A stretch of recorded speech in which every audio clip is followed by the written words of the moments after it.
شروع اللہ کا نام لے کر جو بڑا مہربان نہایت رحم والا ہے۔ اے چادر میں لپٹنے والے، اٹھو، اب خبردار کرنے لگو اور اپنے پروردگار کی بڑائی بیان کرو اور اپنے کپڑے پاک رکھو اور شرک کی گندگی سے تو الگ ہی رہو، اور اس نیت سے احسان نہ کرو کہ اس سے زیادہ کے خواہاں ہو، اور اپنے پروردگار کی خاطر صبر کرتے رہو۔ پھر جب سور پھونکا جائے گا تو وہ دن مشکل کا دن ہوگا، یعنی کافروں پر آسان نہ ہوگا۔ مجھے اس شخص سے سمجھ لینے دو جس کو میں نے اکیلا پیدا کیا اور میں نے اس کو بہت سا مال دیا اور ہر وقت حاضر رہنے والے بیٹے دیے اور اس کو ہر طرح کے سامان میں وسعت دی، پھر بھی لالچ رکھتا ہے کہ میں اسے اور زیادہ دوں۔ ایسا ہرگز نہیں ہوگا، یہ ہماری آیتوں کا بڑا مخالف رہا ہے۔ میں اسے ایک بڑی چڑھائی چڑھاؤں گا۔ اس نے غور و فکر کیا اور ایک بات ٹھہرا لی، یہ مارا جائے، اس نے کیسی تجویز کی، پھر یہ مارا جائے، اس نے یہ کیسی تجویز کی۔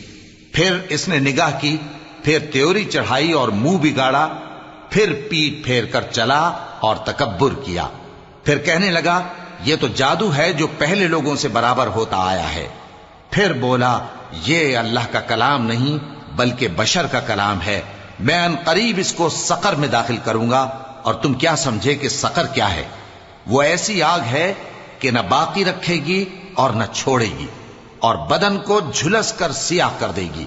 اس پر 19 داروغہ ہیں، اور ہم نے دوزخ کے داروغہ فرشتے ہی بنائے ہیں، اور ان کا شمار کافروں کی آزمائش کے لیے مقرر کیا ہے، اس لیے کہ اہل کتاب یقین کریں اور مومنوں کا ایمان اور زیادہ ہو، اور اہل کتاب اور مومن شک نہ لائیں، اور اس لیے کہ جن لوگوں کے دلوں میں نفاق کا روگ ہے اور جو کافر ہیں کہیں کہ اس مثال کے بیان کرنے سے اللہ کا مقصود کیا ہے۔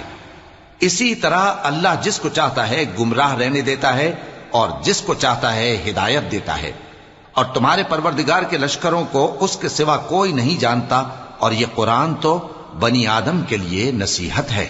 ہاں ہاں، قسم ہے چاند کی اور رات کی جب رخصت ہونے لگے، اور صبح کی جب روشن ہو جائے، کہ وہ آگ ایک بہت بڑی آفت ہے، انسان کے لیے ڈر کی چیز، یعنی اس شخص کے لیے جو تم میں سے آگے بڑھنا چاہے یا پیچھے رہنا چاہے۔ ہر شخص اپنے کرتوتوں کے باعث گرفتار ہوگا، مگر داہنی طرف والے نیک لوگ جنتوں میں ہوں گے اور پوچھتے ہوں گے، یعنی آگ میں جلنے والے گناہگاروں سے، کہ تم دوزخ میں کیوں پڑے؟ وہ جواب دیں گے کہ ہم نمازیوں میں شامل نہ ہوئے، اور نہ ہم فقیروں کو کھانا کھلاتے تھے، اور ہم بحث کرنے والوں کے ساتھ مل کر بحث کرتے تھے، اور روز جزا کو جھٹلاتے تھے، یہاں تک کہ ہمیں موت آ گئی۔ تو سفارش کرنے والوں کی سفارش ان کے حق میں کچھ فائدہ نہ دے گی۔ ان کو کیا ہوا ہے کہ نصیحت سے روگرداں ہو رہے ہیں؟ گویا گدھے ہیں کہ بدک جاتے ہیں جو شیر سے ڈر کر بھاگ جاتے ہیں۔ اصل یہ ہے کہ ان میں سے ہر شخص یہ چاہتا ہے کہ اس کے پاس کھلی ہوئی کتاب آئے، ایسا ہرگز نہیں ہوگا۔ حقیقت یہ ہے کہ ان کو آخرت کا خوف ہی نہیں۔ کچھ شک نہیں کہ یہ قرآن نصیحت ہے، تو جو چاہے اسے یاد رکھے، اور یاد بھی تبھی رکھیں گے جب اللہ چاہے۔ وہی اس لائق ہے کہ اس سے ڈرا جائے، اور وہی معاف کرنے والا ہے۔